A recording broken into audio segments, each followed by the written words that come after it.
दोस्तों, यह वाकया इलाहाबाद में रहने वाली एक लड़की रुबीना का है। रुबीना लखनऊ में रहकर अपनी पढ़ाई कर रही थी। रवीना उस दिन अपने घर इलाहाबाद जाने वाली थी, मगर उसी दिन उसके किसी फ्रेंड के घर पार्टी थी। उसने सोचा कि पहले मैं अपने फ्रेंड के घर पार्टी अटेंड कर लूं, फिर शाम को मैं घर चली जाऊंगी। बस यही सोचकर उसने अपना रिजर्वेशन भी करा लिया था। फिर रुबीना ने पार्टी अटेंड करी और उसी शाम अपने घर के लिए निकल पड़ी। फिर वह रेलवे स्टेशन पहुंच गई और अपने ट्रेन में अपने बोगी पर जाकर बैठ गई थी। रुबीना का रिजर्वेशन जिस बोगी में था उसमें लगभग सभी लड़के थे, जिनकी हंसी और मजाक से रुबीना खूब डरी हुई थी। वह टॉयलेट के बहाने से उसने पूरी बोगी का एक चक्कर लगाया, बट उसे मुश्किल से वहां पर 2 या 3 ही लेडीज दिखाई दी। रुबीना अनजाने भय से कांपी रही थी, क्योंकि पहली बार वह रात में अकेले सफर कर रही थी, इसीलिए वह पहले से ही घबराई हुई थी। अब उसके बोगी में सारे लड़के ही भरे पड़े थे। यह देखकर वो और भी डर गई थी, इसलिए वह खुद को सहज कर अपनी सीट पर बैठ गई और एक मैगजीन निकालकर पढ़ने लगी। ताकि उस बोगी में लड़कों का एक पूरा झुंड था। वह किसी कैंप में जा रहा था। उनके हंसी मजाक और जोक से रुबीना को और भी दहशत पैदा हो रही थी। रुबीना किसी तरह डर और दहशत से अपनी रात गुजार ही रही थी, लेकिन फिर भी उसे एक कांप रही थी, कपकपी छूट रही थी। यह देखकर सामने की सीट पर बैठे एक लड़के ने कहा, हेलो, मेरा नाम रियाज है और आप तो डर के मारे पीली पड़ चुकी हो। रुबीना ने डर के मारे धीरे से कहा, हाँ, मगर वो कहने लगा, अगर आप अपना नाम नहीं बताना चाहती हो तो मत बताओ, पर आप जा कहाँ रही हो?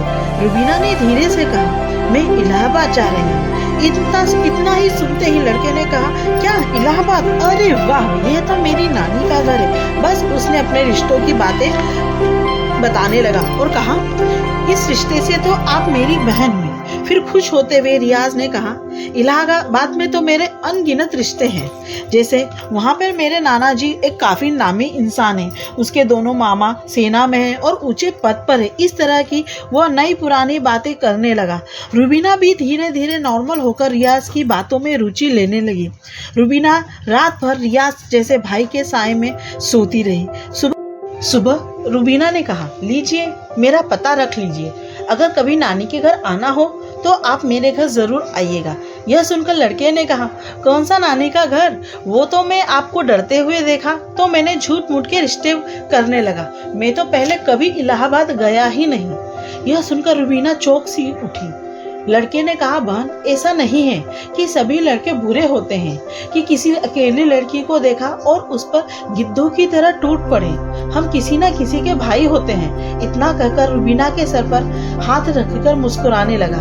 रुबीना रियाज की तरफ देखती रही, जैसे कि अपना कोई भाई विदाई ले रहा है। रुबीना की आंख में आंसू आ गए थे। तभी रियाज ने रुबीना से कहा, बहन, मेरा नाम रियाज नहीं है बल्कि राजेश है। यह सुन कर रुबीना हैरान रह गई। दोस्तों, आज के इस वीडियो में बस इतना ही। यह वीडियो और यह वाकया आपको कैसा लगा, आप हमें कमेंट बॉक्स में जरूर बताइए। मिलते हैं एक नए वीडियो में, तब तक के लिए जय श्री राम। वीडियो को लाइक और सब्सक्राइब करना ना भूलें और कमेंट बॉक्स में जय श्री राम जरूर लिखें।